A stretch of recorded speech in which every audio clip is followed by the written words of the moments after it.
Welcome to Cornerstone Community Church in beautiful Woodstock, Georgia.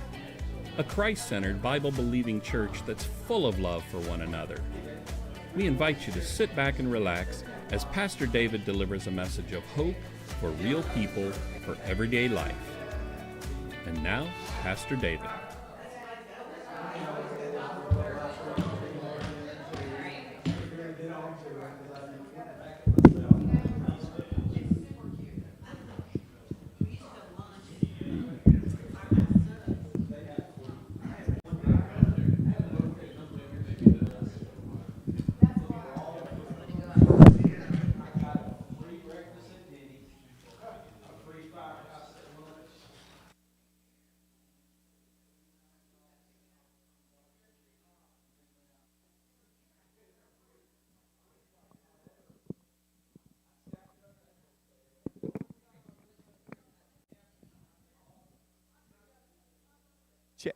Check, 1, 2. Okay, let's all take our seats. I think we all have.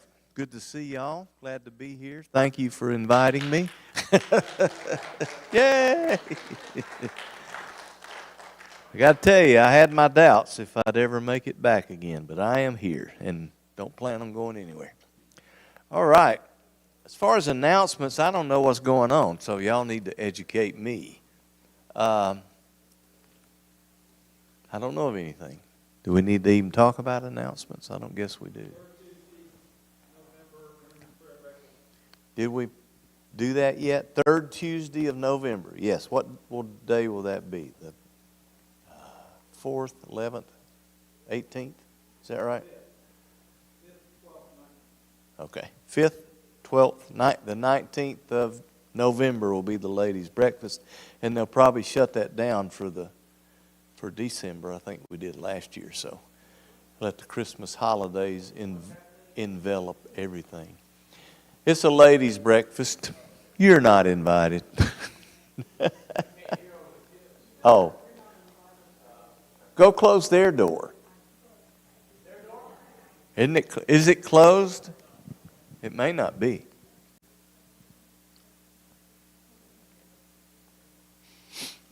We've still got some people that are sick and on the injured list. Erica and Jerry. Erica's her arm and neck and everything. She's waiting to see what the MRIs tell and if she's going to have surgery or not. So, and I'm sort of in that holding pattern too, but I've been there before several times. Did that help? I bet it did. Yeah, thank you. You partying? Yeah. Oh, yes. Sorry. I don't care. I normally am, but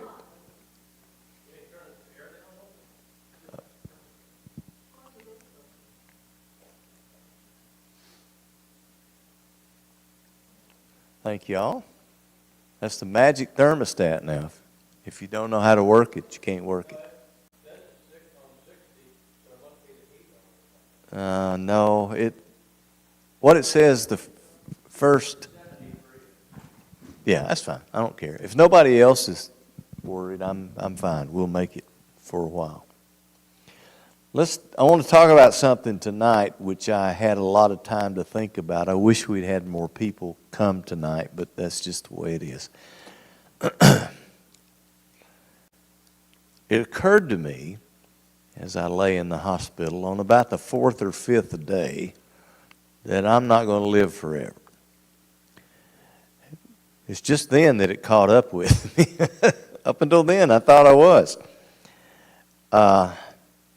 So I think this is going to be a very serious year for us to determine leadership in our church and movement forward, and who can do what, and who wants to do what, and who refuses to do what, all that stuff.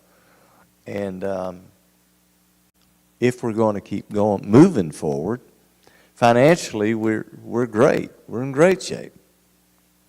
I don't think I've had a group that was better off financially, but we just don't have enough people to keep us, in my opinion, to keep us energized. So I wanted to talk tonight about the concept of leadership and who's going to lead it. And first, go to 1 Timothy chapter 3, and most of you will know where I'm headed.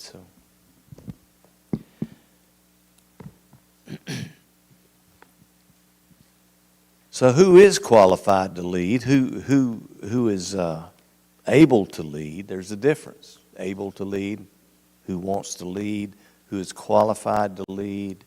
And all through the years of my ministry, I think that we've misused 1 Timothy and Titus, 1 Timothy 3 and Titus 1. I think we've misused those a little bit. I think we have pared them down to make them just specific cookie-cutter people. If you're not this, if you don't fit in this pigeonhole, and if you're a little too this for that, a little too this for that, it's very difficult. At Hickory Road, the first set of deacons was up to me. Billy just said, "You do it." I said, "Okay." So we spent weeks in these training videos in the office, and I just don't think we did it right. I didn't then, but I was newer than I am now, and I think we leaned so much on the specific. Well, are you saying then that the Bible's not saying what it's saying? No, I'm not saying that. But I am saying that we need to be be sure of what we're talking about before we put somebody in leadership. I think it's a lot broader than most people do. Some people do. It's very easy to get people out of the loop by using these words and these phrases. You can eliminate anybody with this list, because if you go too strictly by it, then I'm out of here first, and then the rest of you are out of here right behind me. There's nobody in this church or in this pulpit that can satisfy this list, and I don't think there ever has been. So there must be something going on which maybe we're not seeing. So as we go through the following months and into the first of the year, we're going to have to deal with the fact that, God bless him, Norm has passed away. Chris, I haven't seen him in 2 years. So that leaves us with 1, 2, 3 people. Steve and me and Keith. Is that right? Is that it? Yeah, I think so. That's it. So officially we are the elder leadership, which is what 1 Timothy is all about. The bishops it talks about, and that translates to the same word as elder. And then there is another. Those are the people that are in charge of. It's difficult to draw a line of demarcation, but those are the people that are in charge of the direction of the church, the stance of the church, the compliance of the church to God's teaching, and making sure that the pastor does his job. Now, the pastor is considered, in our way of doing work around here, I'm an elder, but that would make me a teaching elder. So you can make that discrimination between me and the other elders, but they're called to teach. But I'm considered as the teaching elder right now. Now there is the deacon. More of you have heard the deacon term than the elder, probably until you came here. And the deacon is a servant position for serving people within the church. And it's not that it's under the elder, but it's under the eldership. It's under the overall path that has been charted by the Holy Spirit and the elders of the church, and the deacons come right in under and serve under that, and they buy into that. They have to, or they won't be very happy. And then we can lead the people and can serve the people. So the elders are more to lead the people, and the deacons are more to serve the people. Now, when I came into the Baptist world, it was really the other way around. The deacons ran the boat, ran the ship, but that's okay. There certainly is a place, but it's not biblical. It's not. I wrote a huge paper on this. I can't find it. I looked for it, but I can't find it. But it's just not. It's just not biblical. So let's talk about the concept of bishop, okay, or elder. That's in 1 Timothy 3. So I'm going to read. It is a trustworthy statement. If any man aspires to office of overseer or bishop or elder, it is a fine work he desires to do. An overseer then, or bishop or elder, must be, here we go, above reproach, the husband of one wife, temperate, prudent, respectable, hospitable, able to teach, not addicted to wine or pugnacious, but gentle, peaceable, free from the love of money.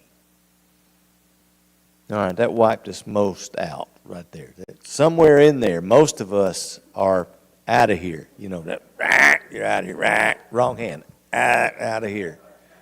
So we got nobody left except Bobby and Hillary and Lisa. Okay, so that's all we have left. So. Yeah, you are a little bit pugnacious. Yeah, you are. You are. So y'all are definitely the most qualified men we have.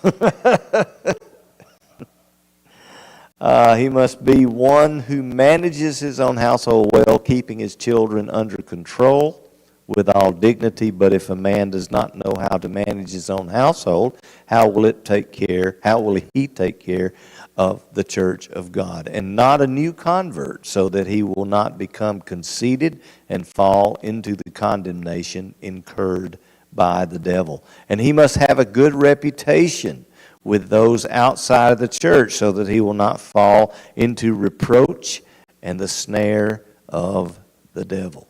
And then it begins with the deacons, the diakonos, from there down. And a lot of it is similar, but a lot of it is not exactly the same. But the function is different. So let's look at these individually, just quickly, individually. And I've got a clock here, so I'm not going to keep you past for sure. So the bishop. I've got lost track already. Oh yeah. So it starts with the husband of one wife. Now here's where we have a lot of churches struggle, fight, split, whatever. The concept of husband of one wife, I believe, in the New Testament, is held up in relation to the way the world was working, the way the world was. Remember, Paul is calling Timothy and Titus and calling them out of the world and calling them into something new and calling other people to follow them. But this Timothy and Titus is to put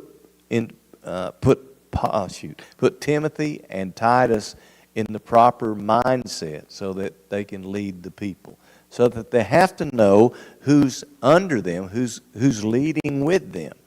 So there has to be a group of men that qualify. But if you go down this list, husband and one wife, vigilant, sober. That doesn't have anything to do with drinking, by the way. Sober is a way of living life. Sober is a way of going through the day. Sober is a way of treating your spouse and raising your children. Sober is solid, standing on a solid rock and being firm in your belief system. Good behavior, given to hospitality, apt to teach. Nothing wrong with that. Not given to much wine. No striker. I like that one. No striker, what does it say? Didn't much wine. Pugnacious. Is it pugnacious? Let's go ahead to that. Or pugnacious, but gentle, peaceable, free from the love of money. Okay. So, and my Bible, if you have a King James, you get to have the words filthy lucre. Filthy lucre. Now that was a metal band in the 80s. They had 2 albums. First one was really good. Second one, it's a joke. Come on, work with me. I've been sick a long time here. Yeah. Filthy lucre. That's a good one. But what that literally means when you run it down into the original language, it means to accumulate money from teaching things that you don't believe. That's what filthy lucre means, is you have a person that has accumulated money teaching things that you don't necessarily believe. So you're up in front of the church or in a class or whatever you are, in a conference, whatever, wherever, and you're teaching out of what you've been taught. That's okay, but you don't believe it. You just don't believe it anymore. But yet you keep teaching, and you don't step down, and you like the money, and it's working, and that's what that means, filthy lucre. And if you take the words to their next level, it means you build up a large, great wealth of money. Great wealth of money, but it's all through false pretense. You don't believe what you're teaching, and that's what turns it in to filthy lucre. If you believe what you're teaching, that's different. Patient, not a brawler, not covetous, children in subjection, not a novice, not prideful, good report of those in the outer orbit. Now, a lot of men feel, they walk away from this list and they say, Pastor, I would love to serve, but I can't because I'm divorced.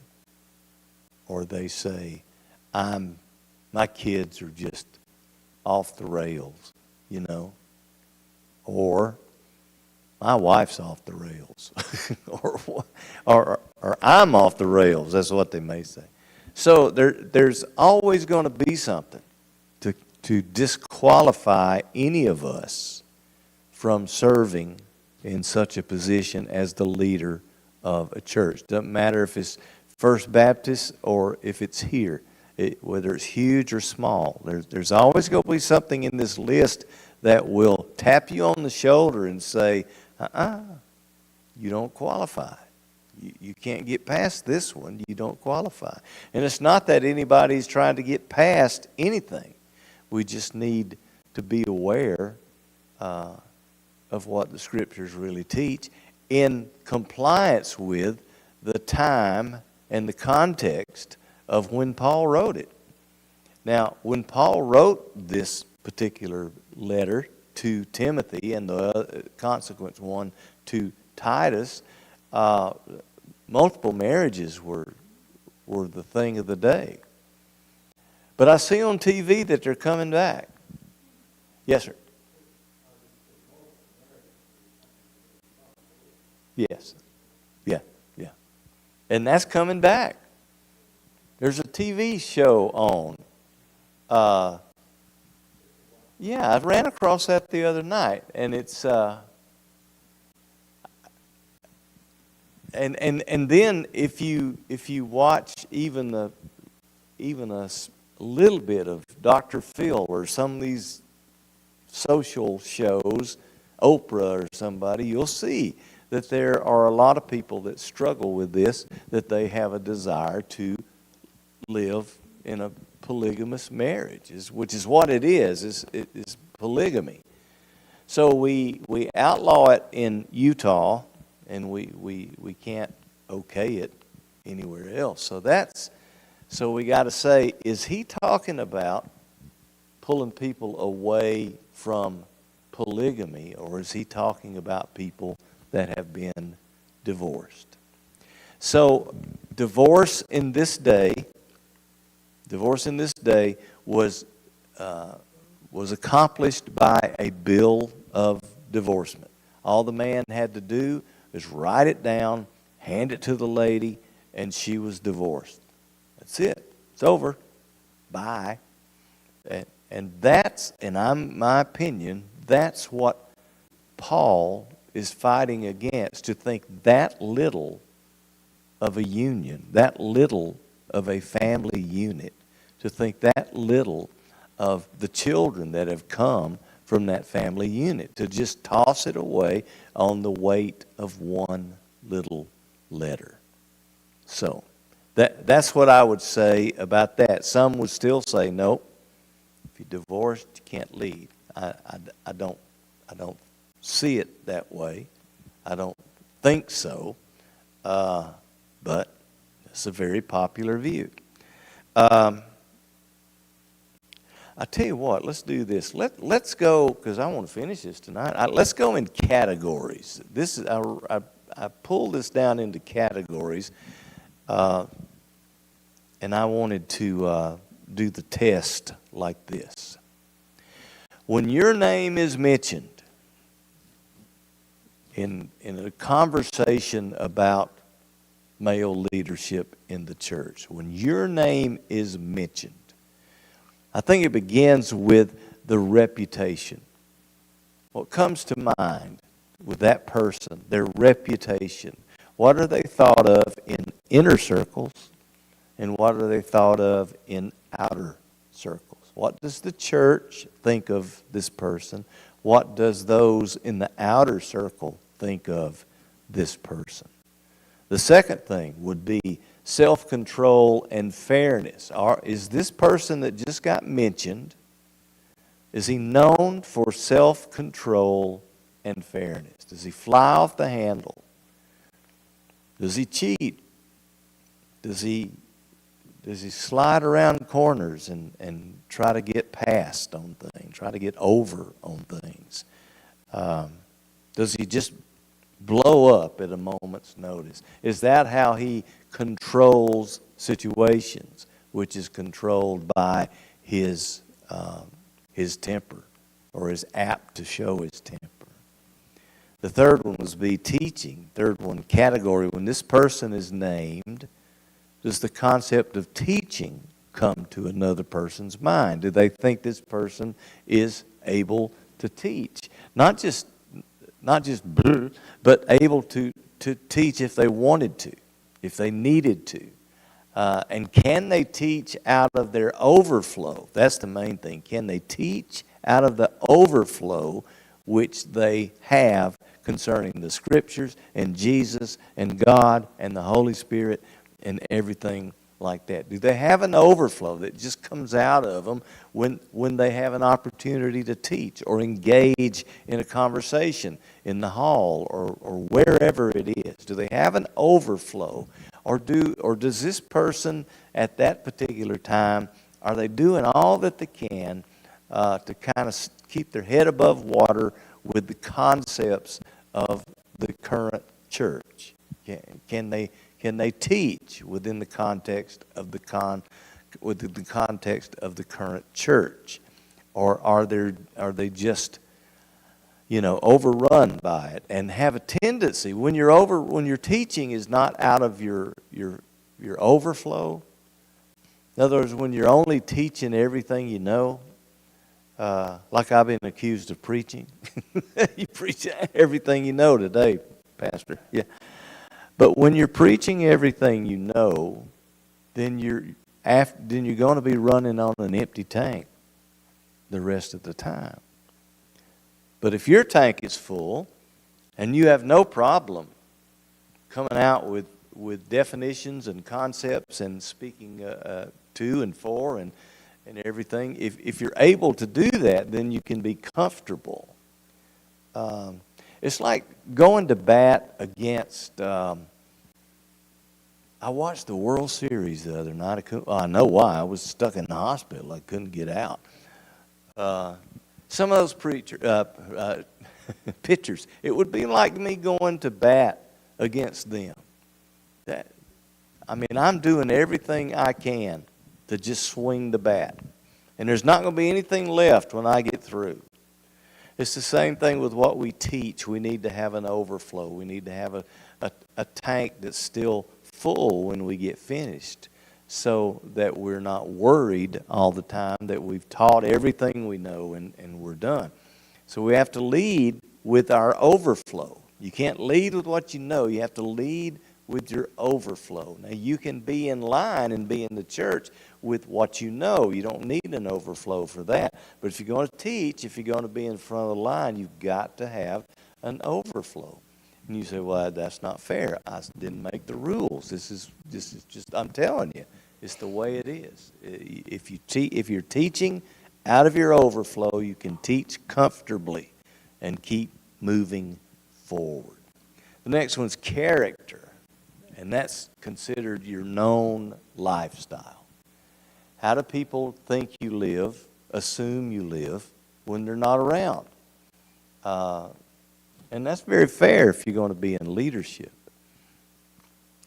It's very fair.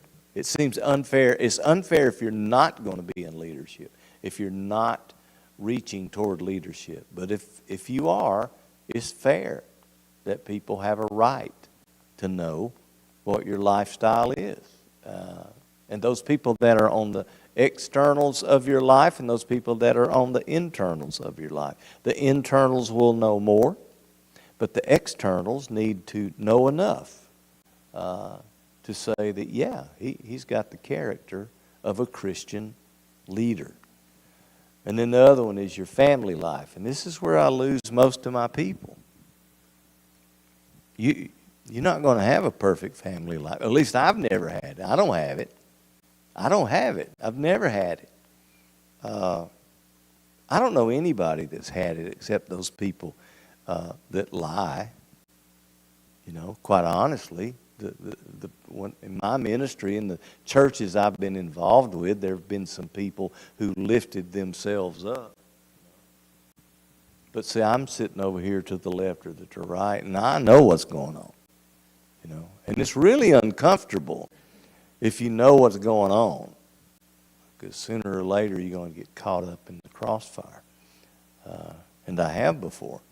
I don't know why we can't just admit our humanity and our ability to deal with things at a human level. And husbands and wives aren't perfect. Wives and husbands and children aren't perfect, and they never will be. Some have more struggles than others. Some have struggles that bring more notoriety than others. But unless we can ring out perfect, then there's no difference between us. No difference between us. The family life needs to be in some level open and honest. And then the new converts, you need to have some time. I think you need to have some time before you step up into leadership to figure out what's going on. And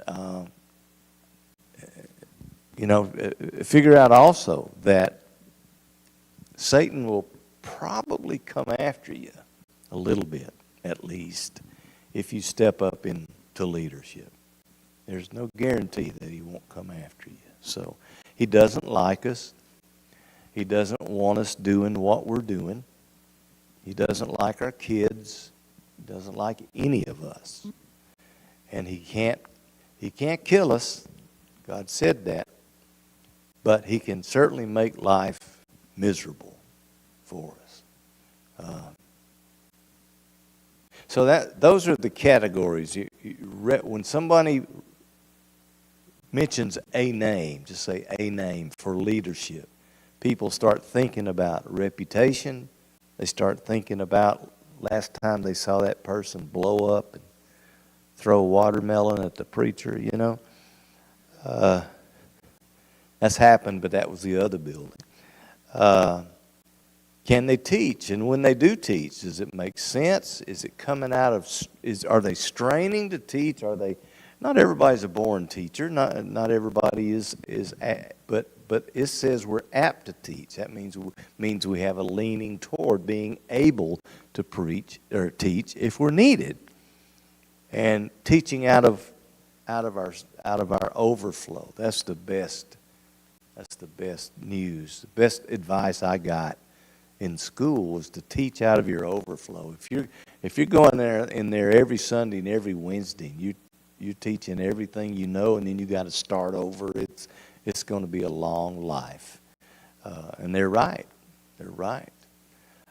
So the teaching the character, just our known lifestyle. Our known lifestyle will say a lot about us. Those people around us, both in that inner circle and then in that outer circle. The character, yes. And then our family life. When people look at us, can they get a sense, and I get a sense of every one of you, that you love your wife, you love your kids, you're doing the best you can. I get that. I feel that. I think that's the way you are. Are you perfect? No. No, you're not. Neither am I. And nobody in this room is a new convert, so you weren't saved last weekend or something like that. You have had time to marinate in the Holy Spirit, to let it soak in a bit after a few years of being a Christian. You've had some time, like I said, for it to marinate.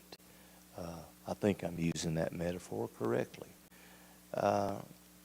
So I think that's what Paul is saying to Timothy when it comes to elders, to overseers, to the presbytery, to those people that are at what we would call the leadership level, the highest leadership level, which also, remember, anytime you're a leader, then you're responsible. So there's a two-sided coin here.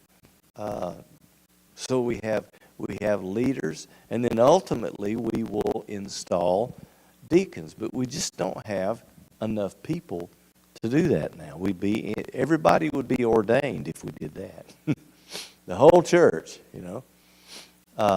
and we have people from other churches like Rick who are ordained at their churches, and certainly that ordination holds true.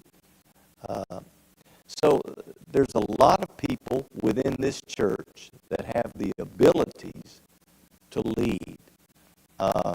There are many people in this church that would rather not. Now that's between you and the Lord. That's something I can't tell you. I can give you my opinion as to whether you qualify, I like to use that term, qualify or not, but I can't speak for what the Lord has told you. I was called a long time ago, and God doesn't wake up every morning and call me again, and He's not likely to do that. I wish He would. I wish He would reinforce that call over and over and over again, because I'd feel better. But, it's like being married. I've been married. I am married. And that says a lot for down the road. I am married. Oh, well, okay. Then next month you'll still be married. Yes, I will. Yes, I will. And every knockdown and drag out Bobby has does not negate our marriage. Annoys the neighbors, but it doesn't negate our marriage. So let's talk about leadership. Talk to me about leadership and what bugs you about it and what you like about it, what you don't like about it. And you can disagree with me on anything. So you know that. So. Oh, you're killing me. Steve, what is leadership to you? What is it? Because you're in it, so.